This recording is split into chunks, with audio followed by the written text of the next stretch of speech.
અત્યારે ઘણા બધા ઇન્વેસ્ટરો મ્યુચ્યુઅલ ફંડમાં રોકાણ કરે છે. આ વિડીયો એમના માટે છે. છેલ્લે સુધી જોજો, તમને ખાસ વેલ્યુ મળશે.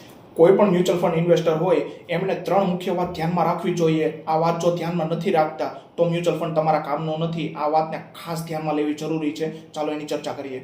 સૌથી પહેલો જો પોઈન્ટ જોઈએ તો તમારી જે મ્યુચ્યુઅલ ફંડની સ્કીમ છે એને તમારું ઇન્વેસ્ટમેન્ટને કયા સેક્ટરમાં એલોકેશન આપેલું છે એ મેઇન છે. કારણ કે જો સેક્ટરમાં હેડવિન્સ હશે, મીન્સ કે સેક્ટર અપટ્રેન્ડમાં હશે તો જ આવનારા સમયમાં રિટર્ન બનશે, અધરવાઇઝ રિટર્ન નહીં બની શકે. સેકન્ડ પોઈન્ટ, આ સેક્ટરની જે કંપનીઓ છે એનો ગ્રોથ રેટ મિનિમમ 10%થી લઈને 15% કરતાં વધારે હોવો જોઈએ. આના કરતાં જો લો ગ્રોથ રેટવાળી કંપની હોય તો એ કંપની પણ આવનારા સમયમાં રિટર્ન નહીં આપી શકે. એટલે અલ્ટિમેટલી તમને તમારી મ્યુચ્યુઅલ ફંડની જે સ્કીમ છે એ માર્કેટનું જે ટ્રેડિશનલ રિટર્ન છે એના કરતાં પણ ઓછું રિટર્ન આપશે.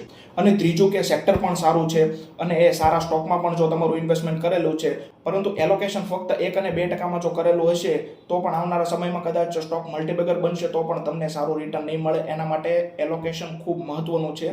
સારા ટ્રેન્ડિંગ સેક્ટર હોય, સારા સ્ટોક હોય, એમાં એલોકેશન પણ મેક્સિમમ 4-5% જેટલું આપેલું હોય તો આવનારા સમયમાં રિટર્ન બનવાના ચાન્સ છે, અધરવાઇઝ નહીં. આ બધી વસ્તુ ટાઈમલી, ક્વાર્ટરલી ટ્રેક કરવું જરૂરી છે. એવું નથી કે ફક્ત એકવાર તમે મ્યુચ્યુઅલ ફંડ લઈને બેસી જશો એટલે આવનારા 5 કે 10 વર્ષ તમારે કાંઈ નહીં કરવું પડે. નહીં, એવરી ક્વાર્ટર, દર 3 મહિને તમારે તમારો પોર્ટફોલિયો રિવ્યૂ કરવો પડશે, અધરવાઇઝ તમે રિટર્નને બીટ નહીં કરી શકો. આ બધા પોઈન્ટ્સ અને આ બધા ટોપિક્સને ધ્યાનમાં નહીં લેવાના કારણે ઘણા બધા મ્યુચ્યુઅલ ફંડ ઇન્વેસ્ટરો છે કે જે થોડાક સમય પછી એસઆઈપી કરીને થાકીને બંધ કરી દેતા હોય છે. પરંતુ આ રિસર્ચ અને આ સ્ટડી કરવું ખૂબ જ મહત્વનું છે.